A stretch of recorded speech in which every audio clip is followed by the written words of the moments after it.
নির্যাতন, কারাবাস আর নির্বাসনের দীর্ঘ এক অধ্যায়।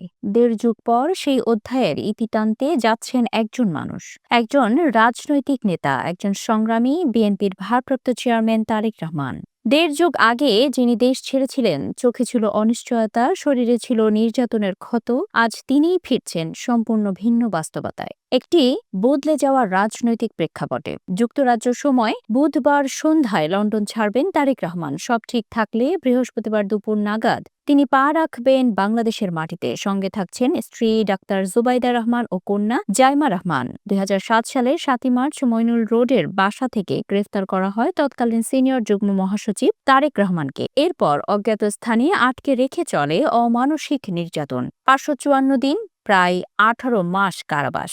২০০৭ সালের ২৮শে নভেম্বর আদালতের কাঠগড়ায় দাঁড়িয়ে তিনি তুলে ধরেছিলেন নির্যাতনের ভয়াবহ বর্ণনা। এই অধ্যায় শুধু একজন ব্যক্তির নয়, এটি বাংলাদেশের রাজনীতির এক কালো অধ্যায়। ২০০৮ সালের ৩রা সেপ্টেম্বর চিকিৎসার অজুহাতে লন্ডনে যান তারেক রহমান, কিন্তু সেই যাওয়া আর ফিরে আসা হয়নি দীর্ঘ ১৭ বছর। এই সময়ে তার বিরুদ্ধে হয় একের পর এক মামলা, ১৩টি তত্ত্বাবধায়ক সরকারের আমলে, ৭২টি আওয়ামী লীগ সরকারের সময়ে। কিছু মামলায় দেওয়া হয় যাবজ্জীবন কারাদণ্ড, এমনকি গণমাধ্যমে তার বক্তব্য প্রচারেও জারি হয় নিষেধাজ্ঞা। তবুও থেমে যাননি তারেক রহমান। সুদূর লন্ডনে থেকেও তিনি হাল ধরেন বিএনপির। ২০১৮ সালের ৮ই ফেব্রুয়ারি বেগম খালেদা জিয়া কারাবন্দী হওয়ার পর দলের ভার কার্যত এসে পড়ে তার কাঁধে।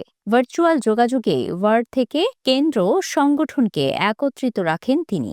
তার নেতৃত্বে বিএনপি নামে দীর্ঘ ফ্যাসিবাদ বিরোধী আন্দোলনে, ২০২৪ সালের জুলাই গণ অভ্যুত্থানে, ছাত্র জনতার আন্দোলনে দলীয় নেতাকর্মীদের অংশগ্রহণ, সবকিছুর পেছনেই ছিল তারেক রহমানের দিক নির্দেশনা। এই আন্দোলনের ফলেই বদলে যায় দেশের রাজনৈতিক চিত্র। অন্তর্বর্তী সরকার নির্বাহী আদেশে তারেক রহমানের মামলা প্রত্যাহারের প্রস্তাব দিলেও তিনি তা গ্রহণ করেননি।